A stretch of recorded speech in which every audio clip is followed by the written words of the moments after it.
Luann Johnson, ancienne marine et diplômée en littérature anglaise, cherche un poste d'enseignante. Lan rencontre la directrice adjointe, Carla Nichols, pour discuter du poste. Elle est surprise lorsque Carla lui propose immédiatement un poste à temps plein avec un salaire de 24 000 $ par an, en remplacement de Madame Gingrich, au lieu du poste à temps partiel pour lequel elle avait postulé. Lan devient prudente lorsqu'elle apprend que 3 enseignants remplaçants ont quitté la même classe en peu de temps. Carla évite de donner une explication claire et elle s'efforce de la mettre en garde contre ce qu'elle va devoir affronter. Elle tente de faire allusion au fait que les élèves sont problématiques et difficiles à gérer, mais ne s'exprime pas clairement. Lan reste optimiste et refuse de se laisser décourager par ses paroles. Le premier jour, elle l'accompagne en classe et lui rappelle que sa classe est à côté si elle a besoin d'aide. Lan entre avec confiance, mais les élèves l'ignorent.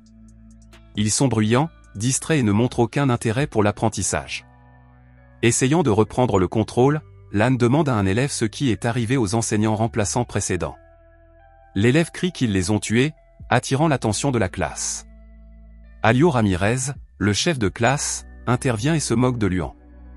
Ses amis applaudissent bruyamment, ce qui rend la situation encore plus chaotique et perturbe les classes voisines. Mais lorsqu'Alio va plus loin et que le bruit augmente, Luan commence à se sentir mal à l'aise. Elle finit par partir et demande une explication à Al. Al lui répond sans embâche que la seule place disponible est avec ce groupe d'élèves. À ce moment-là, elle se rend compte qu'elle est entrée dans quelque chose de plus qu'une simple salle de classe. Il lui conseille de trouver un moyen de capter leur intérêt. Déterminée à ne pas abandonner, Lan rentre chez elle et commence à rechercher de nouvelles stratégies, préparant sa propre approche pour la classe. Le lendemain, Lan se présente dans une tenue excentrique de style marin, portant une veste en cuir, un jean et des bottes pour donner une image de dureté. Lorsque les élèves entrent, ils l'ignorent encore. Pour attirer leur attention, Luan écrit au tableau qu'elle est une ancienne marine et leur demande s'ils connaissent le karaté. La démarche était risquée, mais elle a fonctionné. Bien que le règlement de l'école interdise l'engagement physique, Luan a créé une échappatoire en transformant le karaté en exercice scolaire. 2 élèves, Daryl et Raoul, se sont joints à lui et l'ont suivi avec enthousiasme. Impressionnés, Luan leur a dit qu'ils avaient le potentiel pour devenir marines, mais seulement s'ils travaillaient dur et obtenaient de bonnes notes. L'exercice de karaté a suscité de l'intérêt, mais Lan est rapidement passé aux leçons d'anglais. Elle s'est concentrée sur les verbes en utilisant le mot « choisir » comme exemple. Elle en a rapproché le sens des décisions de la vie, comme choisir entre abandonner ou relever des défis. Cela a déclenché une discussion. Kali, l'une des élèves les plus impliquées, a expliqué le sens du mot et a fait preuve d'un réel enthousiasme. Au milieu du cours, Carla est entrée et a dit à Luan que le directeur voulait la voir. Après le cours, Luan se rend dans le bureau du proviseur Grandi. Carla y est déjà. Luan entre sans frapper, ce qui irrite Grandi. Le proviseur la réprimande pour l'activité karaté et le choix des sujets de cours. Elle insiste sur le fait qu'elle doit s'en tenir au programme approuvé, même si les élèves le trouvent inintéressant. Le lendemain, Luan tente une autre approche. Elle a apporté des barres de chocolat et les a données en récompense des bonnes réponses. Les élèves sont plus enclins à participer. Elle a également introduit la poésie et promis un voyage dans un parc d'attractions une fois la tâche accomplie. La promesse comprenait des montagnes russes, des hot-dogs et des jeux. Ce soir-là, Luan a dîné avec Al. Au cours de la conversation, Al a révélé que son ex-mari était son meilleur ami. Luan sait que Al l'a mise dans une situation difficile avec les élèves indisciplinés, mais elle se rend compte qu'il est une personne honnête au fond. Le lendemain, Luan est témoin d'une dispute entre Alio et Raoul qui est sur le point de devenir violente. Il est immédiatement intervenu, les a séparés et a dit à Raoul qu'Amelia était plus âgée et qu'il était donc inutile de se battre. Il les a prévenus que si l'école l'apprenait, il les punirait, mais il a promis de garder le secret s'ils arrêtaient. Les 2 garçons ont accepté et se sont éloignés, mais Angela, la petite amie d'Alio, a prévenu Lan que la bagarre n'était pas terminée. Peu après, Alio, Raoul, Daryl et Guzaro se sont de nouveau battus. Cette fois, l'école les a suspendus pendant 3 jours et Luan a vu Raoul emmené par la police. Raoul a expliqué plus tard qu'il s'était battu contre Alio pour ne pas passer pour un faible. Luan regrette son commentaire sur la prime d'Alio, estimant qu'il a poussé Raoul à se battre. Après l'école, Lan se rend chez Raoul pour parler à ses parents. Ils ont d'abord accusé Raoul d'être à l'origine de la bagarre.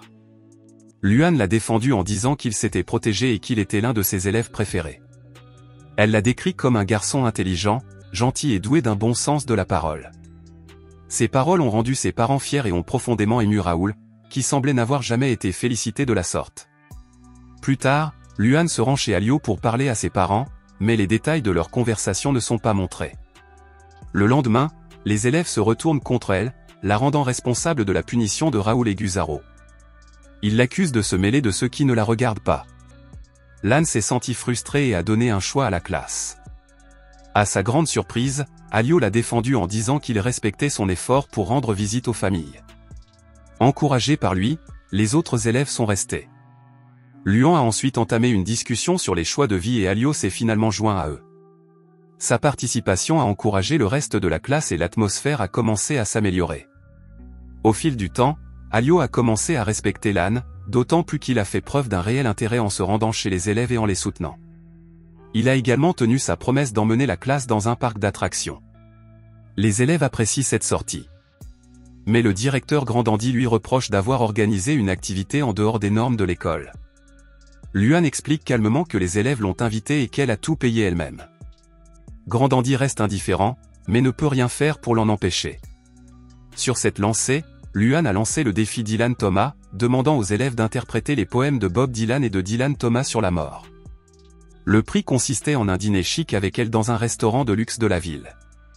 À sa grande surprise, les élèves ont pris le défi au sérieux, consacrant même du temps à des recherches en bibliothèque. Au lieu d'apprécier cet effort, les bibliothécaires ont jugé sévèrement les élèves. Les gagnants sont Raoul, Daryl et Kali. Cependant, Kali n'a pas pu assister au dîner parce qu'elle devait travailler dans un supermarché. Ce soir-là, le dîner a eu lieu, mais seul Raoul a pu y assister parce que les autres devaient travailler. Le restaurant semblait impressionnant pour Raoul, mais Luan l'a encouragé à commander des plats et a maintenu une conversation légère pour qu'il se sente à l'aise. Pendant le dîner, Raoul a confié qu'il séchait l'école pour travailler, expliquant qu'il avait besoin d'argent pour payer une veste de location d'une valeur de $200. Cette veste, dit-il, lui permet de se sentir beau. Luan s'étonne qu'il ait dépensé autant pour un seul vêtement. Plus tard, Luan est allé voir Kali au supermarché pour lui livrer le repas. Il y apprend que Kali a été transférée dans une autre école parce qu'elle est enceinte. Lan a été confrontée à un autre défi lorsqu'elle s'est rendue chez Daryl et Lionel. Leurs parents les ont retirés de l'école, estimant que Luan leur a gâché la vie avec ses poèmes. Leur grand-mère était d'accord, disant que les garçons devraient aider à payer les factures au lieu de poursuivre leur rêve de devenir médecin ou avocat. La perte de 3 de ses élèves les plus brillants a brisé l'esprit de Luan. Enseigner devient plus difficile, mais le reste de la classe l'encourage à continuer. Alors qu'elle retrouvait sa concentration, une nouvelle crise a éclaté. Luan apprend qu'Alio a été accusé par les élèves les plus âgés d'être un trafiquant de drogue et d'avoir volé la petite amie de quelqu'un. Il est maintenant menacé de mort. Angela et Lan exhortent Alio à rester chez Lan pour sa sécurité. Alio a d'abord refusé, mais il a fini par accepter. Le soir même, il quitte sa maison sans dire un mot. Le lendemain matin, Luan se rend à l'école et demande au directeur Grandandi s'il a vu Alio. Grandandi admet qu'elle l'a vu, mais dit qu'elle a refoulé Alio parce qu'il n'a pas frappé avant d'entrer. Frustré par son indifférence, Luan retourne en classe. Quelques instants plus tard, Carla arrive et lui annonce qu'Alio a été retrouvé mort. Carla explique que le corps d'Alio a été retrouvé à 3 pâtés de maison de l'école, tué par balle. Les élèves sont choqués et désemparés, mais ne se révoltent pas comme Carla le craignait. La mort d'Alio a ébranlé Luan. Estimant qu'il a échoué dans son rôle d'enseignant, il décide de démissionner. Il annonce à la classe que c'est sa dernière année, prétextant qu'il n'a pas signé de contrat permanent et qu'il a d'autres projets. Les élèves, eux, connaissaient la vraie raison. Ils avaient vu comment la mort d'Amélio et la perte d'autres élèves avaient sapé sa motivation. Quelques jours plus tard, Raoul a aidé Lan à faire ses valises. Il l'a remercié de lui avoir donné l'argent nécessaire à l'achat d'une veste, affirmant que c'était le geste le plus gentil qu'on lui ait jamais fait. Luan encourage Raoul à poursuivre ses études, lui disant qu'elle veut le voir obtenir son diplôme. Pendant ce temps, d'autres élèves rappellent à Luan qu'ils ont toujours besoin d'elle. Ils voulaient qu'elle les guide pour qu'ils obtiennent leur diplôme, mais leurs paroles ne l'ont pas fait changer d'avis. Raoul l'avait ramené exprès, dans l'espoir de convaincre Luan de rester. Puis tous les élèves ont parlé ensemble. Ils ont dit qu'ils ne voulaient pas qu'elle parte. Leurs paroles l'atteignent. Luan se rendit compte que les élèves avaient appris à se soucier d'elle autant qu'elle se souciait d'eux. Ils ne voulaient pas qu'elle parte sans se battre. Touchée par leur détermination, Luan a choisi de rester. Elle a décidé de continuer à enseigner et à soutenir ses élèves.